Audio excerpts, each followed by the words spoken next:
Hello HSC students, আশা করি তোমরা সকলে অনেক ভালো আছো অ্যান্ড পড়াশোনা করছো রেগুলারলি। তো আজকের আমাদের ভিডিও টপিক হচ্ছে, যেমনটি তোমরা অবভিয়াসলি টাইটেল দেখেই ক্লিক করেছো, ব্যাংক সমন্বয় বিবরণীর উভয় জের পদ্ধতি। তো ব্যাংক সমন্বয় বিবরণী কিন্তু দুইটা পদ্ধতি আছে, একটা হচ্ছে একক জের পদ্ধতি, আর একটা হচ্ছে আজকে আমরা যেই টপিকটা দেখব উভয় জের পদ্ধতি। তো এই একক জের পদ্ধতি কিন্তু আমাদের চ্যানেলে অলরেডি কভার করা আছে, তোমরা যদি কেউ না দেখে থাকো আমি ডেসক্রিপশন বক্সে লিঙ্ক দিয়ে দিব, সেখান থেকে চাইলে দেখে আসতে পারো। বাট আজকে আমাদের ভিডিওর কোর টপিক অর্থাৎ একমাত্র টপিক হচ্ছে এই উভয়জের পদ্ধতিকে কিন্তু হিসাব বিজ্ঞানের বা ব্যাংক সমন্বয় বিবরণীর আধুনিক যে পদ্ধতি আছে সেটাও বলা হয়ে থাকে। আর আমরা যে আগে একক জের পদ্ধতি করেছিলাম সেইটাকে হচ্ছে সনাতন বা পুরাতন পদ্ধতি বলা হয়ে থাকে। নর্মালি এই যে উভয়জের পদ্ধতিটা আছে এটা কিন্তু কম্পিটিটিভলি ইজিয়ার দেন একক জের পদ্ধতি। এইখানে হচ্ছে ঝামেলা কম।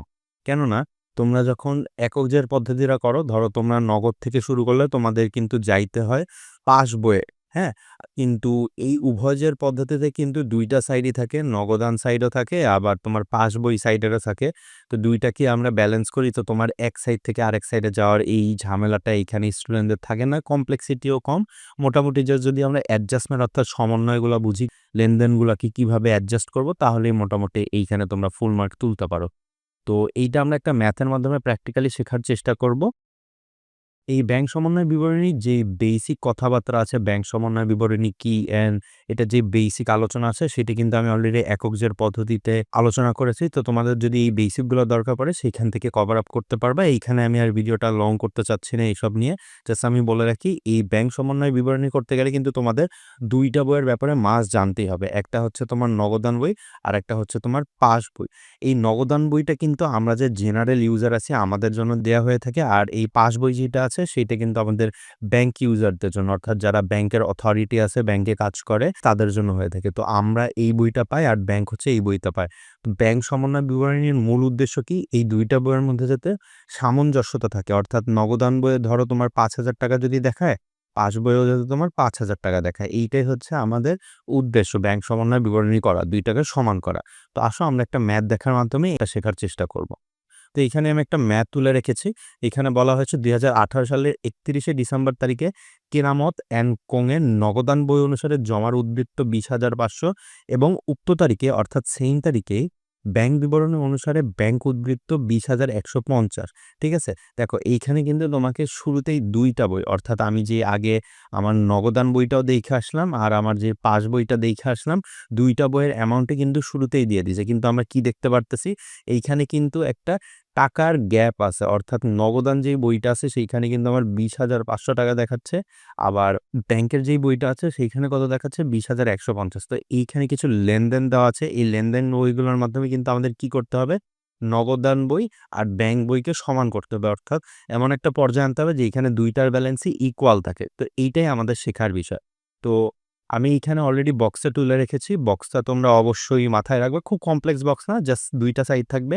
এই সাইড হচ্ছে তোমার নগদান বইয়ের আর এই সাইড হচ্ছে তোমার ব্যাংক বইয়ের। এইখানে এত মাথা ঘামানোর কিছু নাই বা মুখস্থ করার কিছু নাই। বাট অবশ্যই তোমরা ম্যাথ করার আগে কিন্তু উপরে টাইটেল দিয়ে নিবা। না হলে কিন্তু তোমাদের ১ মার্ক বা 0.5 কাটতে পারে বোর্ডে। তো স্টুডেন্টস, আমি কিন্তু হেডিং দিয়ে দিলাম। আমার যেহেতু যেই ব্যবসার জন্য করছি তাদের নাম হচ্ছে কেরামতান গং। কেরামতান গং দিয়ে দিলাম। তারপরে ব্যাংক সমন্বয় বিবরণী উভয় জেরে প্রস্তুত করব সেইটাও লিখে নিলাম। আর ২০১৮ সালের জন্য প্রস্তুত করছি সেই ডেটটা নিলাম। এখন আমাকে প্রশ্ন বলেছে ৩১ ডিসেম্বর ২০১৮ তারিখের জন্য দ্বিপক্ষীয় ব্যাংক সমন্বয় বিবরণী প্রস্তুত করো। এই দ্বিপক্ষীয় মানেই কিন্তু তোমার উভয় যে পদ্ধতি, এইখানে কিন্তু আবার কনফিউজড হয় না যে এই দ্বিপক্ষীয়টা কি? দ্বিপক্ষীয় যেইটা উভয় যে পদ্ধতি সেম, মানে হচ্ছে ২ টা পক্ষ থাকবে, নগদানও থাকবে, ব্যাংকের হিসাবও থাকবে। আমরা হচ্ছে ২ সাইড নিয়েই একসাথে কাজ করব। তো আসো এবার আমরা লেনদেনগুলো চিহ্নিত করার মাধ্যমে নগদান এবং জের বইয়ে আমরা বসাবো। তো এইখানে কিন্তু ২ টা ঘর থাকবে। একটা হচ্ছে আগেই বলেছি নগদান আর ব্যাংক।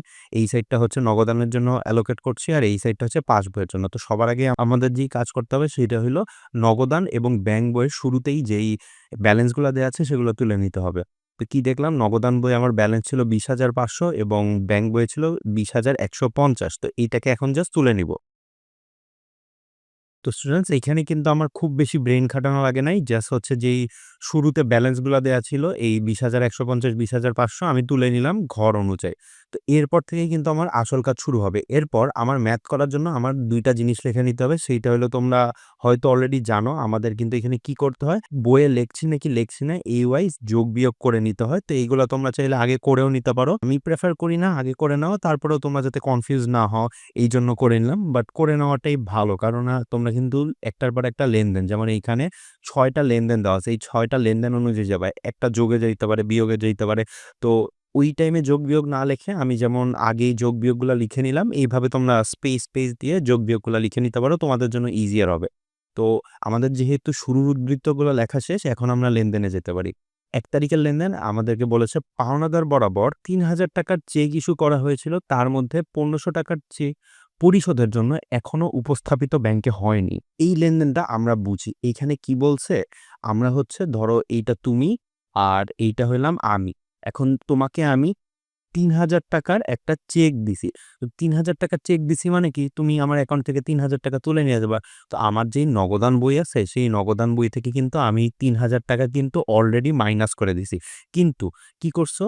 তার মধ্যে ৳১৫০০ চেক পরিশোধের জন্য এখনো উপস্থিত হয়নি। অর্থাৎ এই যে তোমাকে আমি ৳৩,০০০ চেক দিলাম, তুমি করছো কি? তুমি হচ্ছে ৳১৫০০ তুলছো এই চেক থেকে। আর বাকি যেই ৳১৫০০ থাকে সেটা কিন্তু তুলো নাই। তো কি হইছে? নগদান বইয়ে আমি লিখে রাখছি ৳৩,০০০ মাইনাস কিন্তু ব্যাংকে উঠে আছে ৳১৫০০ মাইনাস। তো এইখানে কিন্তু একটা 50% অর্থাৎ ৳১৫০০ একটা গ্যাপ হয়ে গেছে। তো কি করতে হবে? এই যে ৳১৫০০ এখনো ব্যাংক বইয়ে তোলা হয় নাই, এই ৳১৫০০ কিন্তু আমাদের যে ব্যাংকের পাসবই আছে সেখান থেকে মাইনাস করতে হবে। তো স্টুডেন্টস আমার কিন্তু লেখা হয়ে গেল ৳১৫০০ যেহেতু এখনো ব্যাংক থেকে কাটা হয়নি, আমি কি করলাম? যে ব্যাংকের ঘর আছে সেইখান থেকে কিন্তু মাইনাস করে নিলাম। এরপরে আমরা ২ নাম্বার লেনদেনে যাই।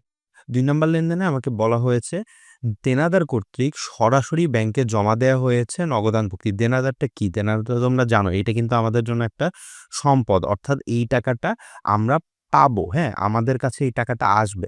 ধরো তুমি আমার দেনাদার, তোমার কাছে আমি ধারে বিক্রি করছিলাম। এখন তুমি আমাকে কি করছো? টাকাটা দিছো। কিসের মাধ্যমে দিছো?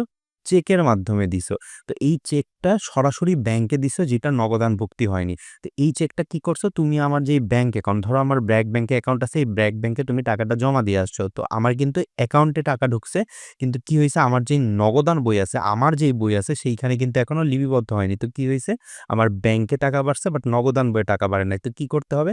আমাদের যে নগদান বই আছে এইখানে আমাদের কি করতে হবে? টাকাটাকে বাড়ায় দিতে হবে। তো এইটা কি করব? জাস্ট যোগে বসায় দিব। তো স্টুডেন্টস আমি লিখে দিলাম ৳২,০০০। এরপরে হচ্ছে আমরা ৩ নাম্বার যে লেনদেনটা আছে সেটা দেখব। বলা হয়েছে আদায়ের জন্য ৳৩,০০০ করে ২ টি চেক ব্যাংকে জমা দেওয়া হয়েছিল। কিন্তু তার মধ্যে চেকের টাকা এখনো আদায় করা হয়নি। কি বলছে? তার মধ্যে একটি চেকের টাকা। একটা চেক দিছে। তো এইখানে অনেকের একটা কনফিউশন হবে। সেটা কি করবে?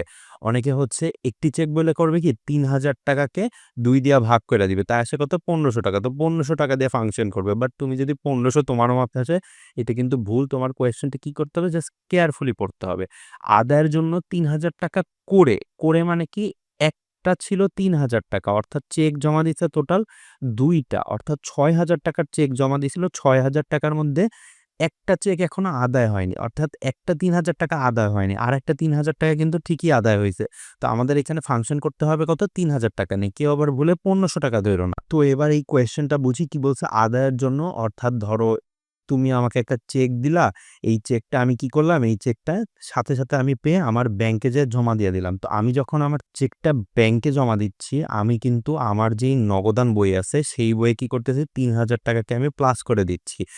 কিন্তু ব্যাংকে কি হইছে? এখনো হিসাবভুক্ত হয় নাই।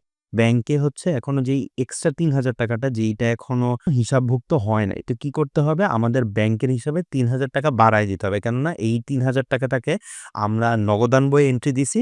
কিন্তু আমাদের যে ব্যাংকের হিসাবটা আছে, ব্যাংকের বইটা আছে সেইখানে কিন্তু এখনো আদায় করা হয়নি। তো এইখানেও কিন্তু আমি ৳৩,০০০ যোগে দিয়ে দিলাম।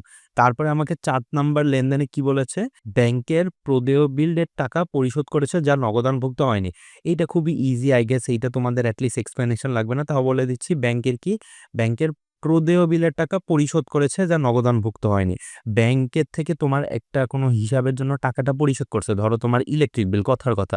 ইলেকট্রিক বিলটা তোমার যে ব্যাংক আছে সেটা তুমি অটোমেট করে দিছো, তোমার প্রতি মাসে টাকা কেটে নেয়। কিন্তু এই ব্যাংকটা যে কাটছে এটা কিন্তু নগদানভুক্তি হয় না। অর্থাৎ এই যে অটো টাকাটা কেটে নিছে এটা আমি জানি না। তো কি করব? সিম্পলি যে ৳১,০০০ টাকাটা আছে এইটা আমরা আমাদের যেই নগদান বইতে যেহেতু এখনো নগদানভুক্তি হয়নি, নগদান বই থেকে মাইনাস করে দিব। তো স্টুডেন্টস আমি কিন্তু লিখে দিলাম ৳১,০০০ মাইনাসের ঘরে। তারপরে হচ্ছে বাকি যেই ২ টা আছে খুবই ইজি। আমি একসাথে করার চেষ্টা করি। ব্যাংক কর্তৃক মজুরিকৃত সুদ। সুদটা কি আমাদের জন্য? বলো তোমরা, আমি যতক্ষণ লিখে ফেলি। যদি তোমরা আয় বলে থাকো তাইলে you guys are absolutely right. সুদটা হচ্ছে আমার জন্য আয়, আর যেই চার্জটা আছে এই চার্জটা আমার জন্য ব্যয়। সুদটা হচ্ছে আমরা পেয়ে থাকি নরমালি টাকা বিনিয়োগ করার জন্য, আর চার্জটা আমাদের থেকে কেটে নেয় যেহেতু ব্যাংক আমাদের সার্ভিস দিচ্ছে। তো ব্যাংক কি করছে? ব্যাংক আমাদের সুদ প্রদান করছে ৳২৫০ আর আমাদের থেকে কাইটা নিছে ৳১০০। এই ২ টাই কি করে নাই? নগদানভুক্তি হয় নাই। ধরো তোমার একটা ব্যাংক অ্যাকাউন্ট আছে জুনের ৩১ তারিখ। জুনের ৩১ তারিখ কি হইছে? তুমি ধরো, তুমি তো আর জানো না। তোমার ব্যাংক বইয়ে অটোমেটিক ৳২৫০ এড হয়ে গেছে। সুদ দিল আবার ৳১০০ কাইটা নিল। এখন এই যে ৳১০০ টা কাইটা নিল আবার ৳২৫০ টা দিল, এটা কিন্তু ব্যাংকে হইতেছে ব্যাংকরা জানে। কিন্তু আমাদের যেই নগদান বই আছে, এই নগদান বই কিন্তু এখনো হিসাবভুক্ত হয়নি। তো কি করব? সিম্পলি জাস্ট যোগ বিয়োগ করে দিব। সুদের টাকাটা যোগ করব আর চার্জের টাকাটা মাইনাস করব। তাহলে কিন্তু আমাদের লেনদেন মোটামুটি শেষ। এরপর জাস্ট আমাদের যোগ বিয়োগ করতে হবে টোটাল অ্যামাউন্ট গুলা।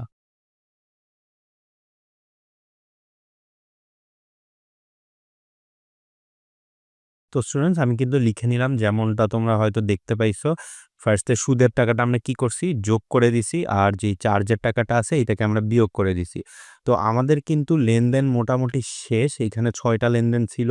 এই ৬ টাইকেই আমরা যে আমাদের ব্যাংক সমন্বয় বিবরণী আছে এইখানে আমরা এন্ট্রি দিয়ে দিলাম। এরপরে আমাদের কাজ কি? এরপর আমাদের কাজ হচ্ছে যে ফাইনাল অ্যামাউন্ট গুলা যোগ বিয়োগ করা। তো আমরা দেখি সবার আগে করব কি? এই যে ৪ টা যোগ বিয়োগ আছে, এইখানে একটা যোগ আছে, একটা যোগ আছে, আবার এইখানে একটা বিয়োগ আছে, এইখানে একটা বিয়োগ আছে। এগুলার আগে ফাইনাল অ্যামাউন্ট গুলো আমরা বের করে নেই, হ্যাঁ? তো স্টুডেন্টস আমি কিন্তু লিখে নিলাম ফার্স্টে আমাদের যেই প্রাইমারি অর্থাৎ শুরুতে যেই ব্যালেন্স ছিল এটার সাথে যোগের অ্যামাউন্টগুলো যোগ করলে এখানে পেলাম ২২,৭৫০। আবার ব্যাংকের যেই শুরুর ব্যালেন্স ছিল সেইখানে জাস্ট আমাদের একটাই লেনদেন আসছে যোগে ৳৩,০০০। তো আমরা কিন্তু টোটাল এইখানে পাইলাম ২৩,১৫০ আর এই জায়গায় পেলাম ২২,৭৫০। এরপরে কি এখান থেকে বিয়োগগুলো বাদ দিছি, অর্থাৎ নগদান বই থেকে নগদানের যে বিয়োগের এন্ট্রিগুলো আছে এগুলো বাদ দিলাম। আর ব্যাংকের হিসাব থেকে ব্যাংকের যেই বিয়োগের হিসাবগুলো আছে সেগুলোকে বাদ দিলাম। তো বাদ দিলে দেখো আমার কিন্তু ২ সাইডেই ৳২১,৬৫০ আসছে। অর্থাৎ ২ সাইডেই ব্যালেন্স হইছে। যদি তোমাদের ২ সাইডটা ব্যালেন্স না হয় সেই ক্ষেত্রে তোমরা ভাববা যে তোমাদের ম্যাথটা কিন্তু ভুল হইছে। কেননা এই ২ সাইডটা কিন্তু তোমাদের ম্যাচ হওয়াই লাগবে। এইটাই হচ্ছে আমাদের প্রাইমারি লক্ষ্য। দেখো আমি কি করলাম? আমি শুরুতে বলছিলাম এই সাইডটা কি? এই সাইডটা কিন্তু আমাদের জন্য নগদান অর্থাৎ আমাদের বই। আর এই সাইডটা কি? এই সাইডটা কিন্তু আমাদের জন্য ব্যাংকের পাস অর্থাৎ ব্যাংকের যেই বই হিসাব করে ওইটা। তো আমাদের প্রাইমারি অবজেক্টিভটা কি? নগদান বই অর্থাৎ আমাদের কাছে যেই পরিমাণ টাকা আছে সেই টাকাটা যাতে ব্যাংকেও থাকে। আমাদের কাছে আমরা হিসাব সংশোধন করে কি দেখলাম? ৳২১,৬৫০ আছে।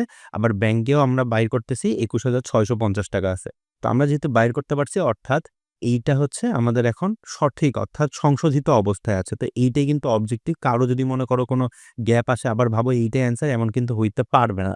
তো এই ছিল ম্যাথ। এরপরে জাস্ট আমি বক্সটাকে বন্ধ করে দিব। আর এইখানে তোমরা চাইলে সংশোধিত ব্যাংক উদ্বৃত্ত লিখে নিতে পারো। আমি লিখে দেই। তো এই ছিল আমার ব্যাংক সমন্বয় বিবরণী কেরামত অ্যান্ড কোংস-এর জন্য। ম্যাথটা যদি তোমরা বুঝে থাকো আমি তোমাদের জন্য এখানে আরেকটা ম্যাথ রাখছি। তোমরা ম্যাথটাকে চাইলে প্র্যাকটিস করে দেখতে পারো যে কনসেপ্ট তোমাদের কতদূর ক্লিয়ার হইলো, কি পরিমাণ বুঝলা। আর যদি কোথাও কোনো প্রবলেম ফেস করে থাকো আর কোনো কিছু না বুঝে থাকো আমাকে কমেন্ট বক্সে জানাতে পারো। আমি অবশ্যই সলভ করে দেওয়ার চেষ্টা করব। তো ভিডিওটি যদি ভালো লেগে থাকে ভিডিওতে অবশ্যই একটি লাইক করতে পারো অ্যান্ড চ্যানেলটিকে সাবস্ক্রাইব করে রাখতে পারো। অ্যান্ড আমাদের একটি ফেসবুক পেজও আছে সেখানেও চাইলে ফলো করে রাখতে পারো for future updates. Thank you for watching.